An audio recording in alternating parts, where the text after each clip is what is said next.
Salam sehat! Bapak, Ibu, saudara-saudari sekalian, vaksinasi COVID-19 masih terus berlangsung. Penyuntikan vaksin COVID-19 dilakukan 2 kali atau 2 dosis dengan jarak 2 pekan.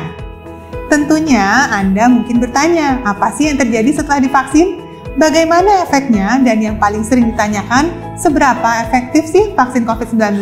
Setelah program vaksinasi ini berjalan, gimana sih caranya sebenarnya mengukur efektivitas dari vaksin tersebut setelah vaksin disuntikan? Vaksin ini kan membentuk antibodi. Nah, yang kita ukur antibodi ini adalah yang kita sebut sebagai imunogenitasnya. Jadi kemampuan vaksin tadi membentuk antibodi yang kita harapkan. Kita ketahui dari hasil uji klinis yang dilakukan oleh tim di Unpad bahwa antibodi yang terbentuk dari penyuntikan vaksin Sinovac yang saat ini kita gunakan ini rentang waktunya 28 hari setelah penyuntikan kedua.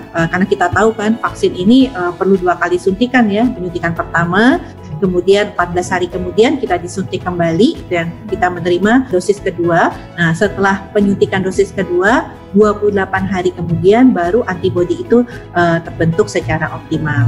Jadi sebagian besar dari vaksin-vaksin untuk COVID-19 ini, imunogenitas atau antibodi yang kita harapkan lebih dari 95% itu baru bisa tercapai setelah 2 kali suntikan dalam rentang waktu tertentu ya. Jadi kalau Sinovac rentang waktunya 14 hari, berarti suntikan pertama itu baru bisa mencapai 60% antibodinya. Tapi kemudian setelah kita berikan suntikan lagi di 14 hari kemudian, maka antibodi yang muncul itu bisa mencapai 99% bahkan pada vaksin Sinovac. Jadi untuk mengoptimalkan pembentukan antibodi tadi, maka harus diberikan 2 kali penyuntikan. Tiap vaksin itu berbeda-beda rentang waktu penyuntikannya. Ada yang seperti Sinovac ini 14 hari, kemudian ada yang seperti vaksin AstraZeneca atau Pfizer itu memiliki rentang waktu ada yang 21 hari, ada yang 28 hari. Masih mungkin dia untuk diserang virus COVID-19, tapi dengan dia punya vaksin, dia punya pertahanan yang artinya nanti membuat dia tidak menjadi sakit.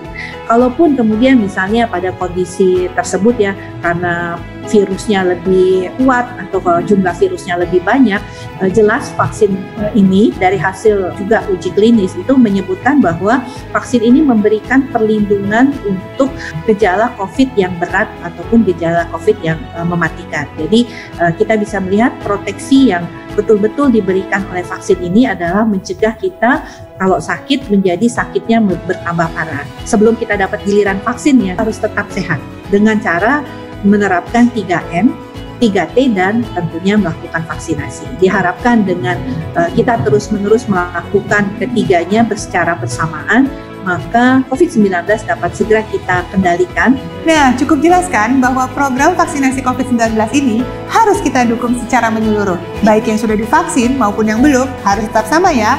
Mari kita tetap disiplin 3M dan dukung terus upaya vaksinasi yang tengah berlangsung di tengah kita. Salam sehat dari saya.